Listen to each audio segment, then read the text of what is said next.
Hello and welcome into the Coach on the Couch podcast with your hosts, Martin Fleming and Stephen Alexander Simmons. This fortnightly podcast covers various topics relating to subjects from career and work, health, nutrition and well-being to parenting, relationships, and much more.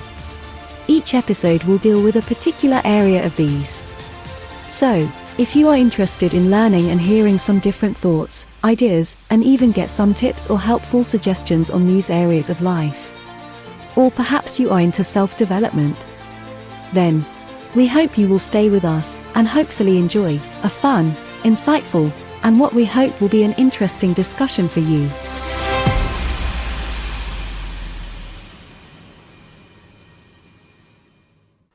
Hello and welcome into another episode of Coach on the Couch.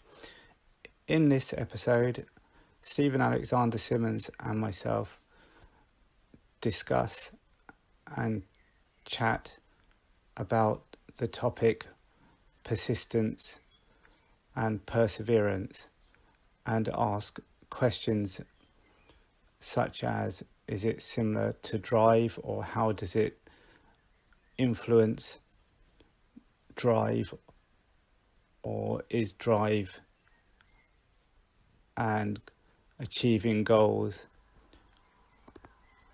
part of persistence, and why is it that some people just stick at something until they achieve it or they complete something, whereas other people will just give up.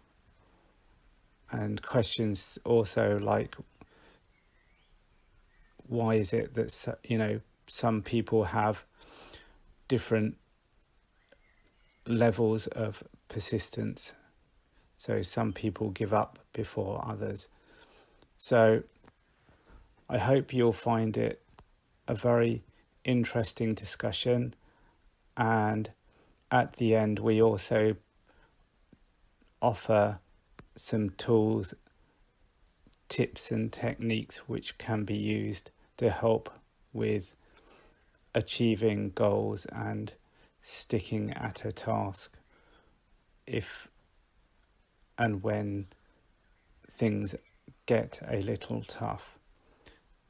So I hope you enjoy it, and without further ado, let's get right into it.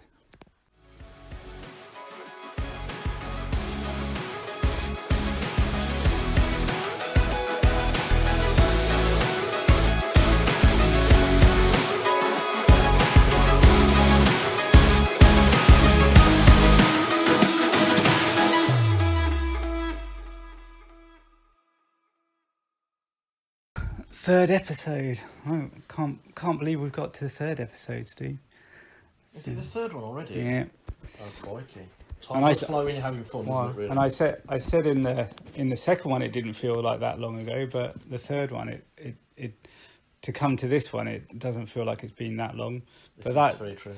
That's all the work I've been doing on it in between time, I think, because the other one was a week late out because of all the challenges I had, which was kind of brings me nicely on to the whole reason of what I've chosen for this episode, which is all around persistence and perseverance, or even like, is that similar to drive and stuff like that? Because all the challenges I had with learning and the whole learning curve of audio editing and trying to get the intros and outros done for this podcast, and trying to edit and cut and make everything right and sound right. It was like at one point a mutual friend of ours said, and my PA said oh well, if to get it out, we could do what we did in the first one, which was just like for me to create just a basic start and end thing, and that was it. And I was like, well, but I just want to get it done. So and it just got me thinking about the whole, when once it was all finished and all we'd achieved it all, done it all and everything, that yes, it was a week late, but I was happy. I was happy it was all done, and it meant that everything would be easier for the next subsequent episodes and stuff. And it just made me think, like, why is it some people just give up when others, they'll stick at something and stick at it until it's actually achieved, or they've achieved something, or and also about the levels. I was thinking the other day as well about why is it some people's thresholds are different. Like, why is it that some people give up a lot sooner than other people, or and other people just stick, and they'll just they're almost determined, or which is another. Is it to do with determination? Is that a similar or same kind of thing again? So yeah, that's what brought me on to the whole thing, because I stuck at it, and I had to find several ways around to do stuff as well, because obviously accessibility wise and stuff, and I did, it just made me wonder, kind of, and also then some of the other questions coming to mind was things like, is it something that we have as a person, or is it something that you develop? Because when you talk about, when people talk about leadership, and you can develop leadership skills and in leadership, it's about drive and ambition, or drive and passion, and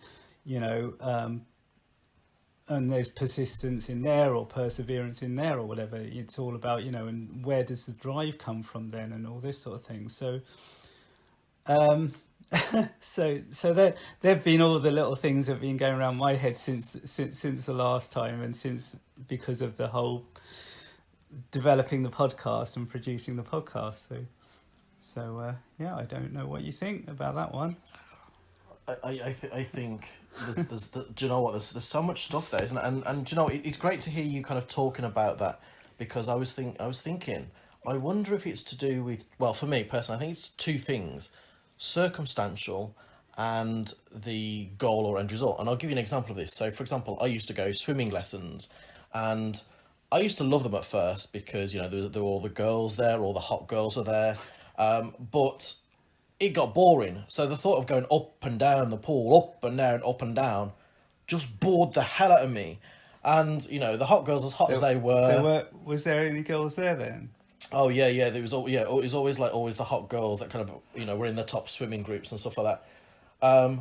But of course, they weren't interested, at the age of 10. I mean, who's interested in that kind of stuff anyway, apart from me?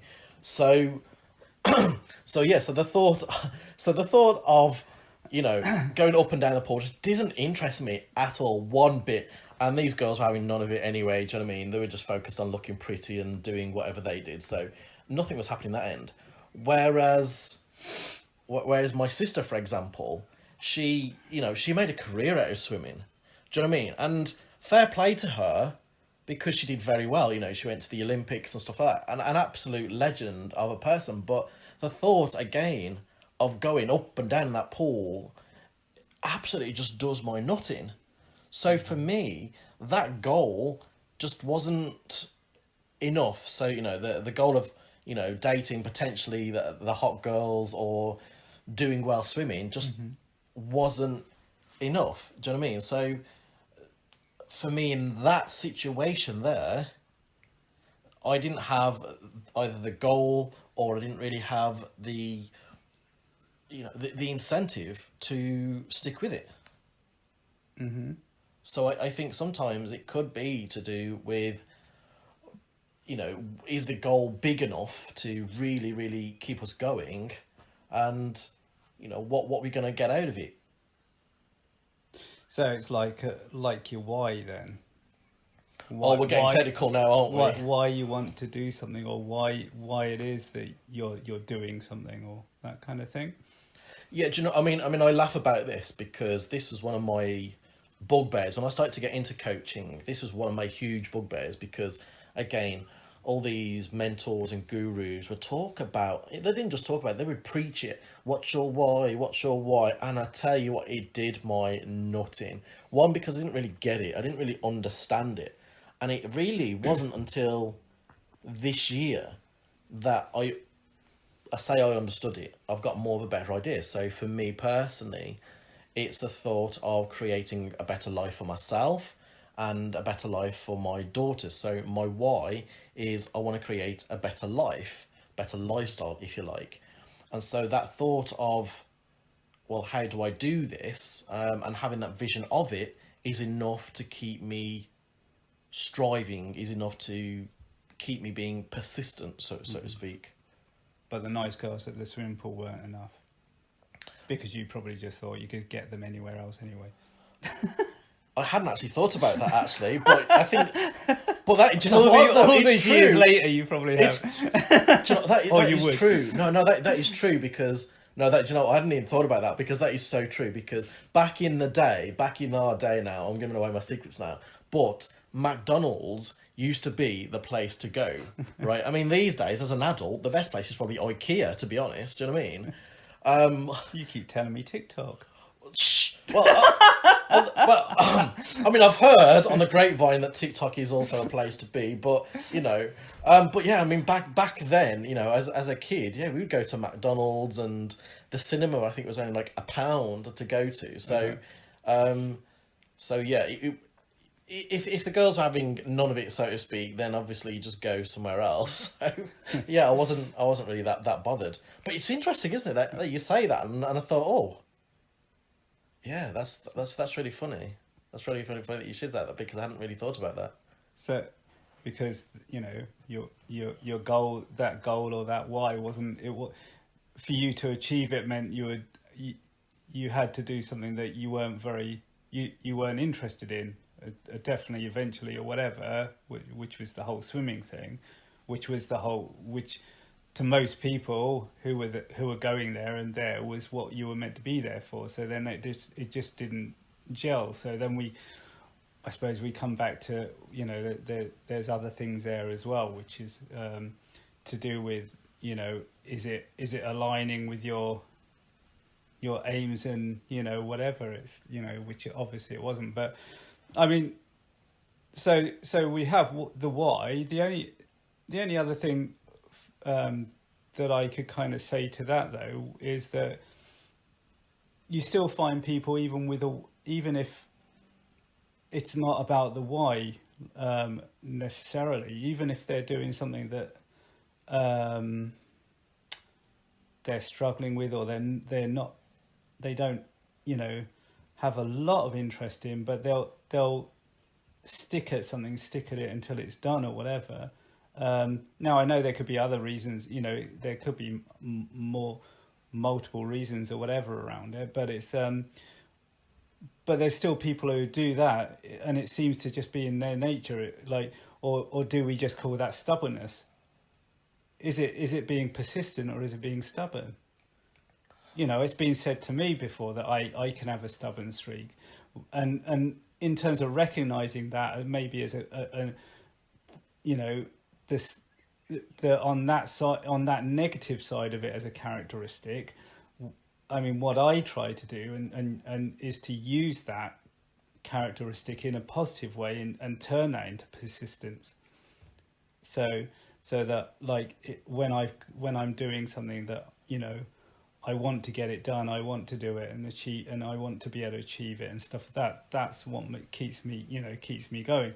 So is it still a natural thing, an inbuilt thing though? You know, because I still come back to this thing, people give up. There's a lot of people give up really easily. One little hint of oh, this is too much, or it's too much of a chat, you know, it's too difficult or whatever, and people just they'll give up. So I think I think it's interesting actually listening to you say that, because that kind of got me thinking, because if I'm going to be brutally honest, I think my tendency is to, when the going gets tough, to give up. I think that is my tendency. So with you saying, you know, is this something that, you know, is this a learned thing? Then I think tenacity, I think it's a big word to use today. Stickability, I think, is definitely a learned skill. And I think, again, it comes back to that, well, what is the end result, and is it worth it? You know, because as you was talking, I was thinking, actually, is it a conditioning thing? So, for example, when I was growing up, you know, you're taught to keep at it, keep going, keep going, keep going, and as you was talking, I was thinking about the phrase about giving up, and how giving up is often seen as a negative thing. Yet again, giving up can actually be a positive. So giving up smoking, giving up chocolate, giving up something that isn't good for us can be a good thing. So you've got that equal opposite thing going, isn't it? So is it a case of, I mean, I hear what you're saying, but is it a case of also of maybe some form of conditioning maybe as well, that we were told, you know, keep at it? Yeah, I mean, because it's similar to the whole, I suppose, it's slightly different, but very similar to, you know, the old phrase of practice makes perfect. Those kind of things. It's like, well, keep at it. But it's like, if you're at something that you just keep hitting these brick walls, or you're just repeating the same patterns over and over again, you're not moving forward, or whatever, you know, what makes some people still stick at that? Is it are we back at that whole why thing? Is it that, or is it just something that's so ingrained in them, you know, whether they've, as you say, they've grown up in an environment where that's just been the way they've, you know, they've lived in an environment like that, and maybe had parents that are very driven, maybe, or something like that, or you know, or is it, I don't know, can it be a learned thing? I just, you know, not sure. If it can be a learned thing, I mean, well, I suppose I wonder what we can leave listeners with today, from the point of view, like, if someone's really having a tough time, or, you know, having a struggle with something, and it's like, because it's so easy. That was the other thing I was thinking of when I was thinking about this whole topic, was it's so easy. So many people always go, oh, just keep at it, or just stick with it, or you know, and it's so easy for someone else to say when they're not actually going through something. I think to kind of give this a little bit more context as well, because I started off in September doing a psychology course, because I really had this almost fantasy idea of becoming a doctor. I really love the idea of becoming Dr. Steve. I really love that idea. And apparently they do say you can buy them on the web. Shh. I've heard that. But I love psychology. Anything to do with psychology, I love. And so I thought it's a natural progression for me to go to university, go and do my whatever it is, my degree, and then eventually at some point get my doctorate. And so, you know, I got in mind, right, okay, I'm going to go and do this. But the reality was completely different. So again, it was about going into the classroom. It was about sitting still. It was about listening. And with somebody with autistic traits, for example, the idea and thought of sitting still for like 3 or 4 hours, it's not going to happen. And the education system has not changed enough to cater for people with autism. I mean, I can only speak about that for disabilities. I mean, I can't speak about other disabilities, for example. And so I got to the point where I was struggling more and more and more. And without an official diagnosis at the time, there was limited things that they could do. But what I realised was that it just wasn't working for me.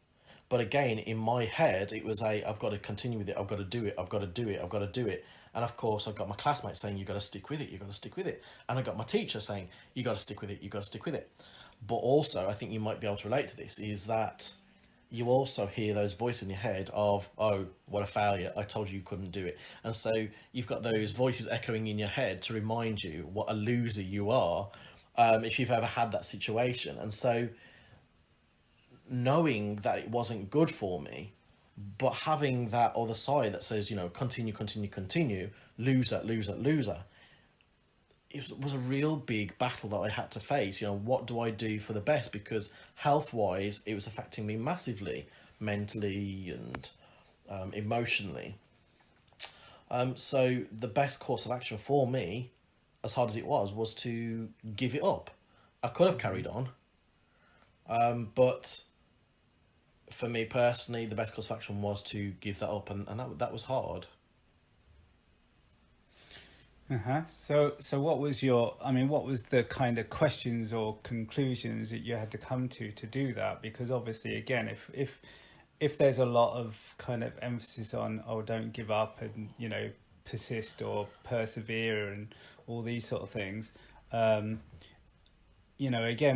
was there any element of that whole why situation again, Yeah, the yeah. goals or the end results, and I wonder if were they matching with other goals or other outcomes that you wanted, or were they conflicting? I'm just wondering what that whole process was for you to come to that final solution to actually, or conclusion to give that up. Yeah, I mean, I'm glad that you kind of brought that up, really, because it was indeed a process, and it was that case of why am I doing this? No, but like seriously, why am I doing this? You mentioned that why thing again, and for me, it was well, actually, why do I want to become a doctor? Because do I really want to put myself through education for like the next 6 years? Hell no. So why are you doing it? And it's because I realised that I wanted to, I guess, be someone, so I could prove to my parents, look at me, I'm not a failure, or, to the world, look. And it was all about like, hey, look at me, I did this, I'm a doctor, don't you know? And it was all about having that title, having that prestige. And then I was like, well, actually, why am I doing this? Because I'm not about that, I don't really care about titles. I don't really care about pushing myself so it kills me. I mean, why would I give myself extra stress and anxiety just to do that for other people? Just so I could go, and even if I said, look, hey, I've got my doctorate, there's that, and what, you know what I mean? It's never going to be enough for those particular people, do you know what I mean? There's always going to be, okay, so what are you going to do next? And it's never going to be enough, do you know what I mean? And so I came to the conclusion of, why am I doing this? And I realised I was doing it for the wrong reasons. I was doing it for other people, and I was doing it for some random title that actually I didn't really care about anyway. Yeah, well, that was the thing I was going to say. When you were saying about it, it's like, well, what is it that it was going to do to you, for you, or what was it about that whole prestige thing? Because I mean, there's a lot of successful people in whatever, whichever way you want to consider success. But for example, lots of leaders of industry where they've barely got a very high education at all. So it's like, what was it about having a doctorate or that kind of prestige? Why was that going to make any difference when you the possibilities of still achieving and getting either recognition or whatever it might be, is still there whether you've got a title or not. I agree, and I think one of the reasons for me is because I had a conversation with somebody just rang me up randomly. I think it was something like New Year's Eve, actually, just out of the blue, pretending to be a client, pretending to be interested in wanting coaching, for example. And the conversation just got even more bizarre. But basically, it turns out that they were quizzing me. Well, how qualified are you to do this? What you do. What are your qualifications? You call yourself a life coach. You call yourself whatever title I was calling myself at the time. How are you qualified to do this? And then basically, I shared, the qualifications I've got or the experiences that I've got. And then, of course, it opened just the floodgates for them to say, well, actually, I've got this and I've got this and I've got this. So who are you to do this, basically? And it just ended up being some sort of, I don't know, power argument, if you like. I mean, I wasn't really arguing, but it's almost like there's this, you have to prove yourself to be an established leader or an established expert, And for that person, it was all about proving themselves on a qualificational level. Is that the right word? it was a very hard conversation, and it shook me for, I must admit, for about a week, to be honest, because it had really me questioning. Oh, maybe I'm not qualified to do this. Maybe I shouldn't do this. Maybe I don't have enough experience. And it was bizarre because actually, I've got a massive wealth of experience and, you know, qualifications coming out my bottom if I really wanted to go and research all these little certificates and stuff. Do you know what I mean? But so I think it was about this society's expectation of, you know, where's the piece of paper to prove that you've done this? But if I go and get my car fixed, for example, am I going to ask that mechanic, oh, can you show me where your, you know, certificates are? No. I want to know, can he fix my car? Yes or no? Yes. You know, how much is it going to cost me? Yeah. Okay, fine. Yeah. I mean, I obviously, I think it does matter in some circles, and obviously to some people it really matters if they ring you up for certain services, or, you know, maybe like coaching or whatever. But I mean, and I totally get what you're on about, because I mean that was exactly why I'd worked in like nutrition and stuff like that, weight loss, and done that for quite a few years. But dealing with customers and things like that, at a point I just thought, and I just felt, and I think the difference here is because I made that choice for myself, rather than feeling pushed into it. But I just felt that I would rather have had I would rather have like a nutrition qualification, that if I was questioned, why you know, what gives me the right to help them, or, you know, how do I, you know, why am I kind of an or, you know, I consider myself an expert or something like that, that I can say, yeah, this, you know, I have this qualification or whatever, and I'm qualified in nutrition. So I did it for my own reasons, my own feeling around that, rather than other people saying, well, you know, you need to be qualified or whatever. I mean, I'd done a number of years. I mean, when I first went into it, I thought I knew plenty about it because I'd done sport and various things like that. But the stuff I learned over the years, you know, and trainings I'd been to and stuff like that, which, you know, weren't qualification based trainings, but it was my own decision. I just felt that I would be more comfortable if I was questioned at that, to actually have something behind me.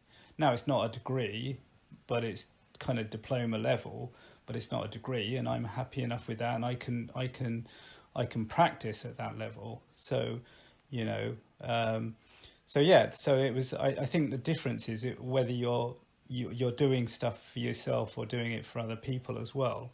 And I think that might also, you know, kind of, rather than having the risk of going off topic, but I think, you know, so trying to keep on topic, I think that also can have a bearing on the whole, you know, what pushes you to do something as well.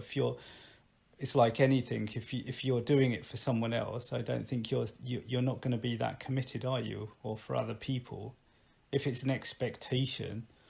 So I think kind of things like persistence and perseverance, or, you know, those sort of things are done through personal, you know, some kind of personal drive. And so then we go full circle again. We come back to, well, what gives you that personal drive? So is that the why and the goal?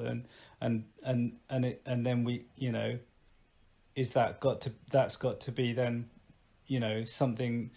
If we talk about other people's influences or not having, you know, or making the difference, then it's got to be a personal goal and a personal reason then, rather than, you know, you're not, if you do it for some other reason, then it's not going to work then, is it? So if that makes sense to you, I don't know. It is. I'm just no. I was listening. I was listening because I was being quite reflective there, because I think, you know, you are right 100%. And in some ways, I wish, you know, how horses, I don't know if you know, but some horses have blinkers on, don't they? I always used to think it was funny when I was a kid. Well, why do these horses have these like weird things over their eyes? Surely they, they can't see. But again, it's to help keep them focused. And so there is that sense of, sometimes I wish that, other people didn't exist, in the sense of, because I'm so easily distracted, as you well know, if I could just focus on myself and my direction, I'd be a lot happier, and I think I would be more productive. But listening to what you just said for a second there is, yes, I think you're right. I think it's about having that personal goal. However, what I would like to add to that, or certainly throw into the mix, is this sense that a lot of the people who I speak to, for them, it's almost like they because their self-esteem is so low, personally, it's like, well, they won't do it for themselves, but they will do it for their kids, or they'll do it for their nan or for their mom. Do you know what I mean? And so, for some people, I think it's almost like they have to have this other person as their focus and their goal. But for me, I think you talk about full circle. I think I've come full circle in the sense of, actually, I need to do this for myself. And I started off this conversation today with you saying, my why is about for my kids. But if I'm being brutally honest, my kids are probably a hell of a lot smarter than me. I've got an IQ of a gnat, and so they've got a lot higher IQs than me. So I know that actually they're going to be all right, and they've got good work ethic, and we're pushing them. So actually, I need to do stuff for myself as well, as rather than saying, well, I'm going to do it for them. Is it wrong though to do it for them? I know this can be verging on a completely different episode, but no, I don't because think... as a parent, you're a parent, so is that not a parenting thing that we would do? Yeah, would we not just do what we like? Even if, as you say, and I understand that totally, it's kind of the whole logical thing around that and the whole practicalities of that, but is not, when we become parents, our aim is to give them the best opportunities and the best life that they can have.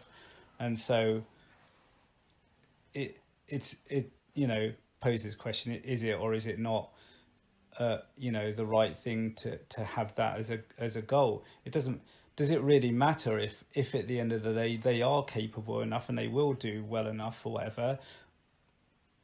We as parents want to feel that we can provide that and give them that chance even before they are self-sufficient, or whatever you want to call it, independent, and you still want to be able to provide that and provide them with those opportunities, financially or otherwise, or whatever. So, and I know that's definitely the case for me. That's something that always keeps me going, is the why around, and my why around kind of with regards to my son. And I don't want, one of the things that came out of a seminar one time when I was doing some personal development stuff at a seminar, and what became so apparent for me and what drives me, why I won't give up and whatever, is that I want to build something. I want to try and have a certain level of income and whatever. And I don't want my son to be able to sit there and go, especially with a disability, it's so easy just to sit on benefits and stuff like that, that I just don't want my son to sit, to be there and not doing anything and be able to throw back at me, well, you didn't do anything anyway, so why should I? Or and you never did anything with yourself. So that's and that, visualizing that situation really upset me, and that's what drives me and gives me my why to try, no matter what bloody obstacles I'm having. Because I've had a fair few in my business years, like to just carry on. And I mean, it's been I've been said before about some of my kind of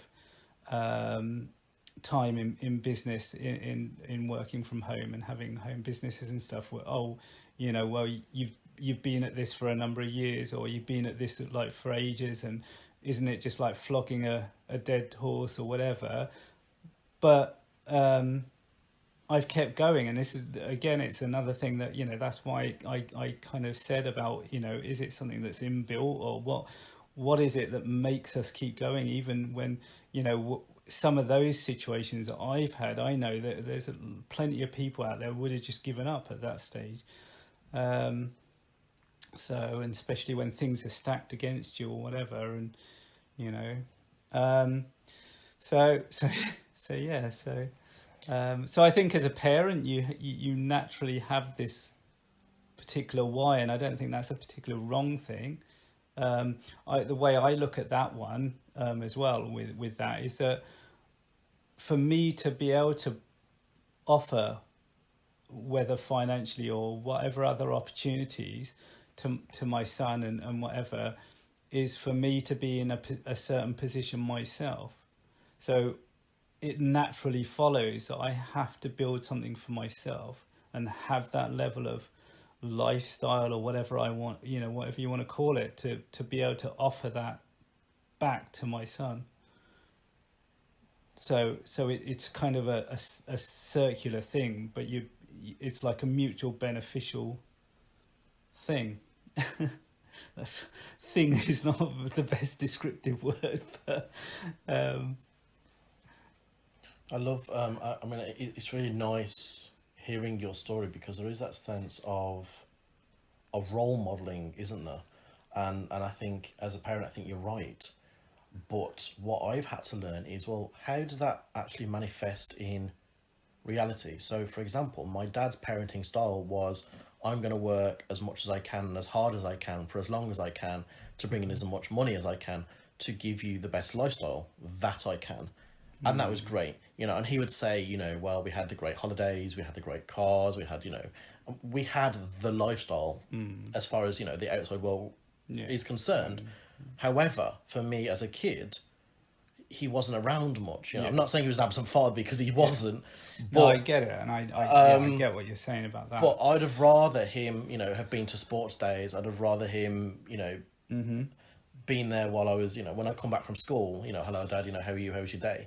Instead, it was he'd come home to a very tired version of me, or I'd been in trouble or something, and so we'd get the dregs of each other. And it was a question I kind of raised with him around happiness and around family life. And what I found that I was doing, and I've had to change this very, very quickly, is this sense of, I've been working, pushing, striving. And the result of that is I'm very tired, I'm very grumpy, I'm snappy. And so, yes, although financially I can bring the money in, yes, I can provide my kids shoes, clothes, their holidays, etc., just as my dad did,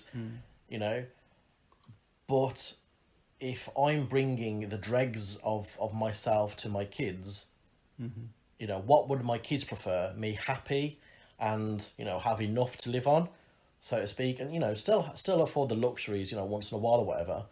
Or would they prefer, their old man who, yes, they does provide their trainers and their holidays or whatever, but they get the dregs. And so I've really had to almost think about how I'm role modelling as a parent as well. Can I have the lifestyle that I want? Can I have the job that I want? And yourself in the coaching world, it's, do you want to have this kind of lifestyle? Do you want to have this lifestyle? So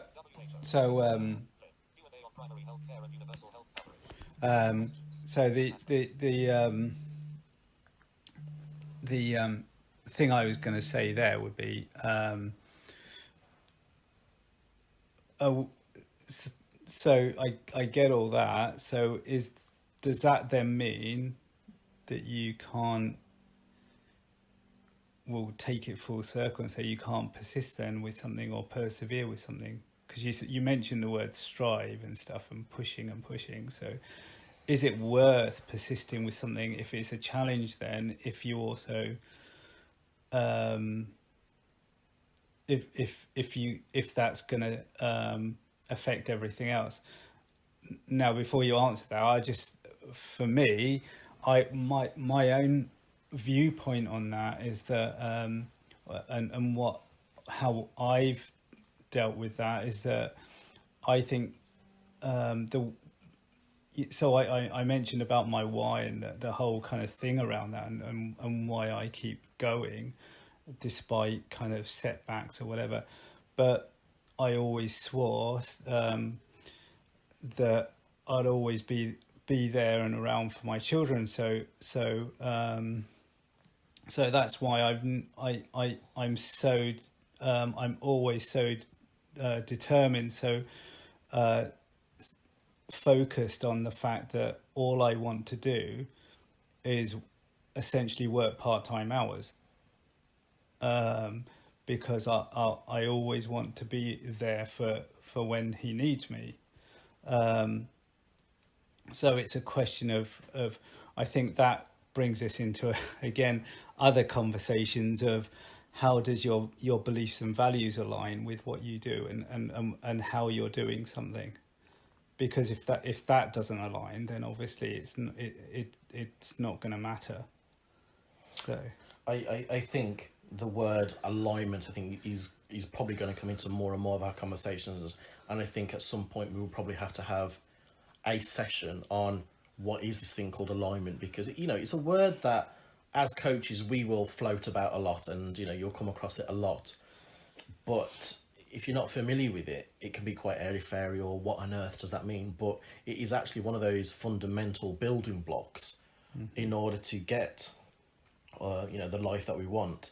And again, it's something that I've had to come back to again, saying, is what I'm doing aligned with who I am or what I'm about? And if not, then it's time to shift that. So I think it's right that you use that word alignment, and I think we should definitely talk about that at some point. But it's a very interesting one, and what I like about you personally, as somebody who I've come to know, is you don't compromise on that. So for as long as I've known you, which has been quite a few years now, you've always had that stance of, right, as hard as it is, whatever, I am going to be there for my son. I am going to prove that one way or another, I don't care how it's going to happen, I'm going to do this. And so you have, and this is what I love about you, you just haven't shifted from that. And you have continued to do that. As hard as it is, you've continued to do that. Whereas I think at times, in fact, I know I've done this, and this has affected my relationships, this has affected everything, is the fact that I compromised. Yeah, I have too. Not in the time you've known me, but that's where it led me to making those decisions and those fundamental principles for myself. And I think that's the difference. And it's all, again, I mean, that's about what do we learn from experiences and situations. Do we learn or and kind of and adapt things or change things accordingly, or are we just going to fall into the same traps again and repeat the same patterns? And all the time you're doing that, it's that's not going to do you any good. But some of my experiences over time, that's where it led me, and I always swore and promised myself that was what I was going to do, and that's what and as you say, that's what I've stuck to. So but yeah, so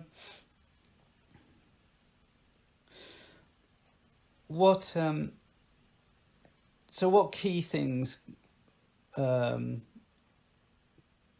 would you say that someone could take away from this podcast today on perseverance or persistence, or whichever word we want to? Yeah, I think for me, I think we've covered it quite a few times. I think it's this sense of make sure that that goal or that vision or that end result is exactly what you want and is going to be enough to keep you going.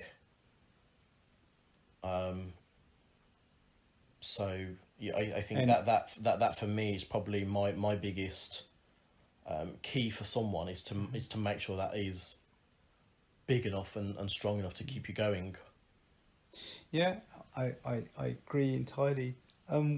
So what would you have any particular strategies that or tips on how someone could do that?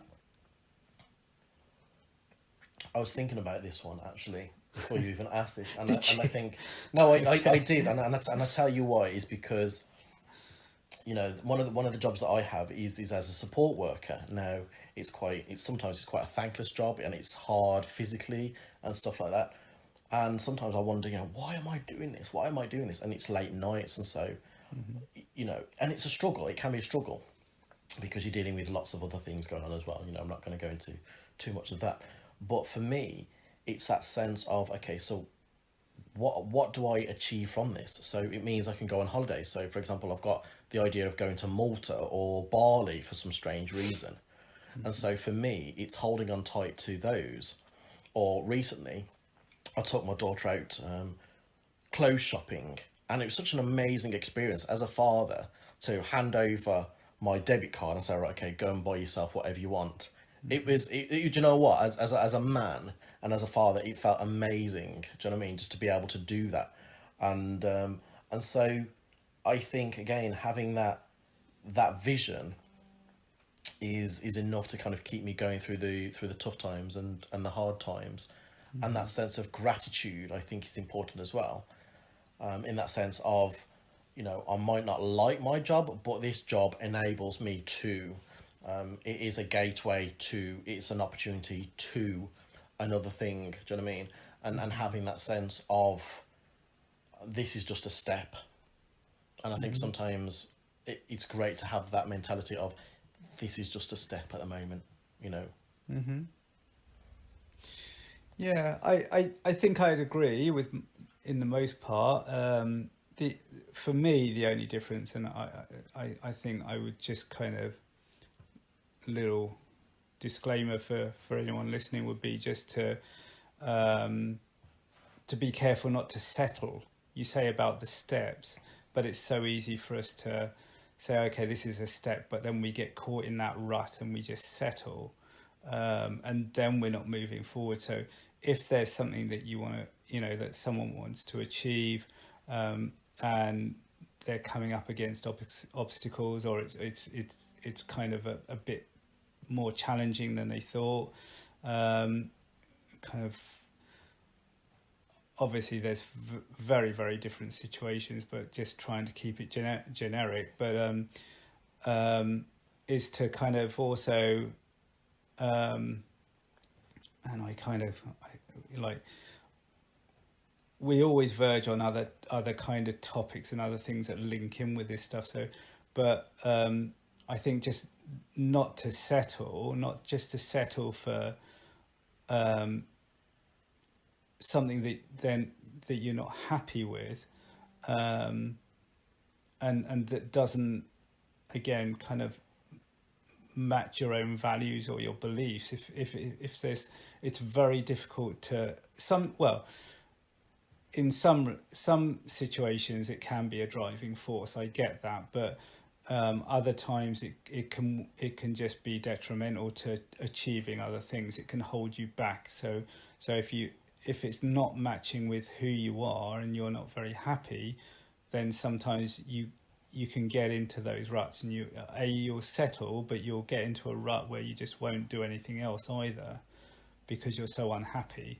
So I know that can go into a whole load of other areas that we can discuss, but so I think yes, I think it's very important to maybe map out in some ways, especially for people like talking to anyone that may kind of be more analytical, I suppose, to map out a kind of a, look at your why, what your end goal is, why you're doing something, why you're trying to achieve something, why and that has to be strong enough, like you said, for that whole drive and persistence to persist with something or persevere with something, irrelevant to anything that else is going on.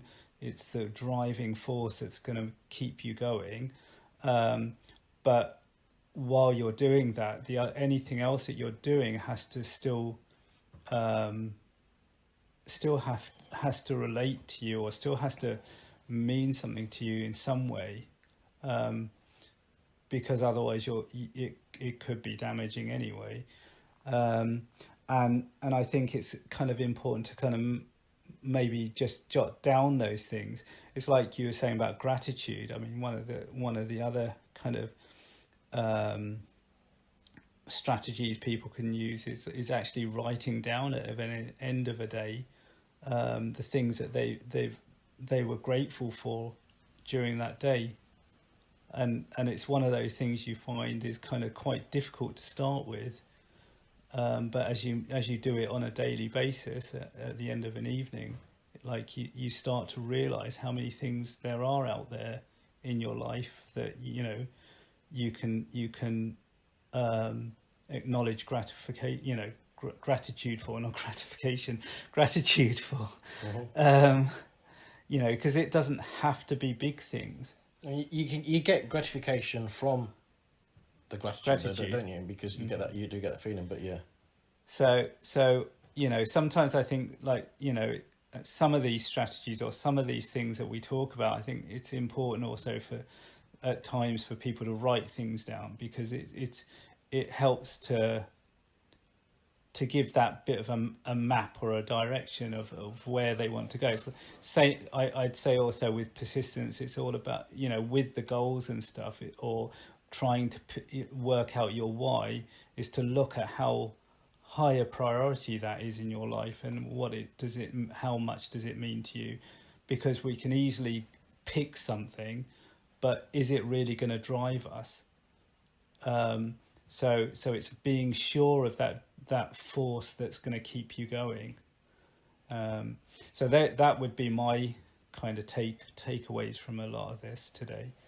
Do you know what? I'm so grateful for you, Martin. I'm going to tell you why now, because as you know, and I don't mind admitting this, I'm not a planner. Hate planning, and you are a planner. And so sometimes we can have this like humorous conflict between us, but the reason I'm mentioning this specifically is because I found it valuable to have this sense of plan. Now, there's something called goal mapping. Talk about tools and helping people. There's two tools which I suggest to people. There's something called goal mapping, and goal mapping is basically where you have an end goal. So, for example, I want to go on holiday to Malta. Okay, so then you have to ask yourself, well, how do I do that? What exactly do I need? So I might need a passport, I might need finances, I might need somebody who knows the country. So then you start to ask yourself, well, how am I going to get that money? And so you start to map out how you're going to do that, because sometimes we have these dreams and visions and blah blah blah blah blah, and it can get overwhelming, and sometimes the overwhelm and the anxiety can stop us.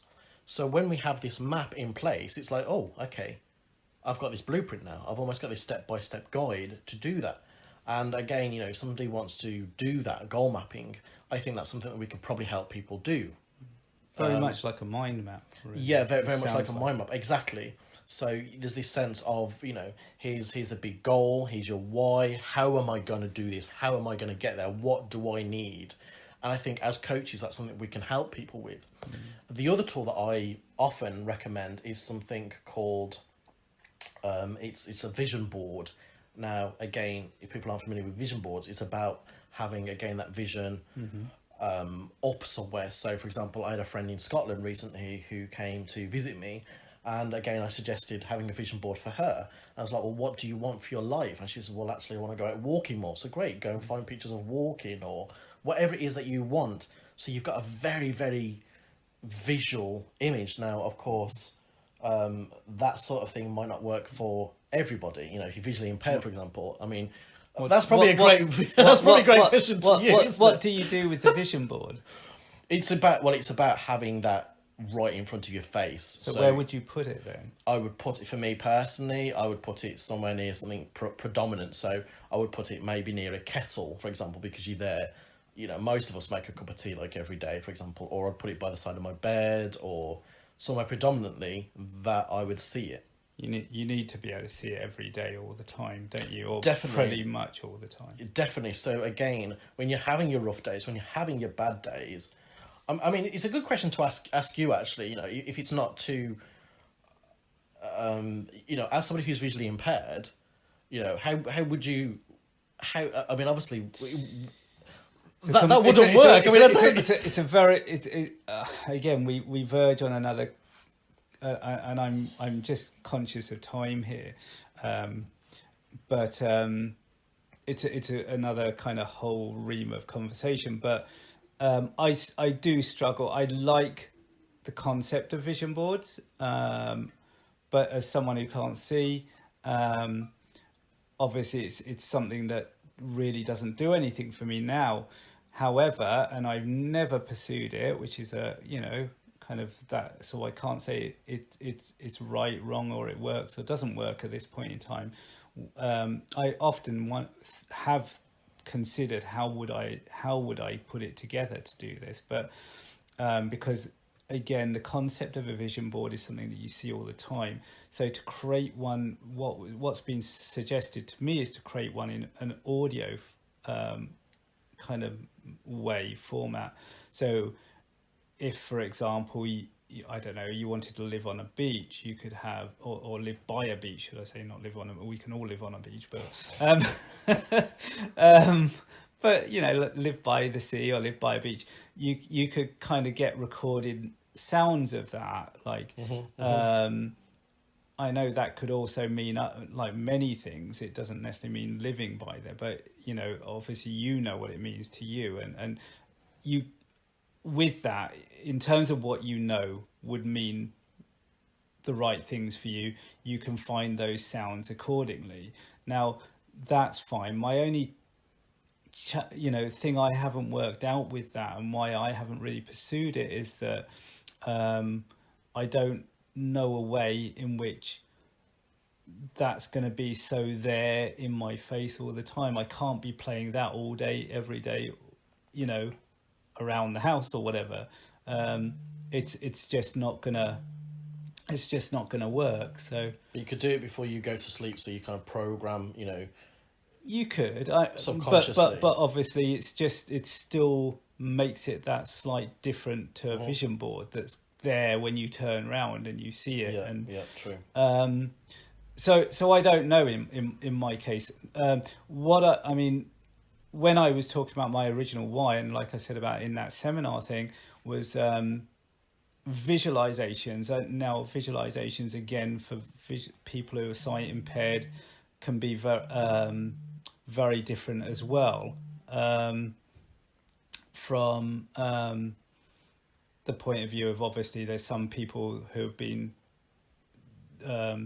they've lost their vision, or you know, had vision and lost it, or have been born with a little bit and then lost it, or you've been born without any at all. Now, again, that's kind of quite a complex area to go into, but for me, I had a little bit, so I can still visualize things in it to the degree that I could see them. So I like visualizations, and if they're strong enough visualizations, then that's what gives me the impact to do things. So, you know, it's a question of getting those emotional feelings in there, and how does that feel if you visualize your life in that way, or visualize that thing, how would that be, and what would it feel like to have that? All those things, you work on all of that stuff around that, and you visualize that. That's kind of one of the things that does a lot of work for me. So if there's people who listen to this that are interested in like meditation and those sort of things, and those kind of techniques would probably work very well for them as well. So yeah, for me that you know, vision boards, I would recommend to, you know, in general, but obviously for myself or anyone else with a sight impairment probably isn't the best way to go. So I suppose I just wanted to kind of help our listeners or whatever with some tools to help them as well as they could ring us up for coaching and mentoring, but there's also tools obviously that we can give them. That's it for 2 weeks, I think, which would make that around about I think we'll be back on the 8th, is it? Something like the 8th of June. Yeah, something like that, yeah. We'll catch up with everyone soon, and thanks for everyone for listening, and I'll see you in 2 weeks, Steve. Bye. Bye.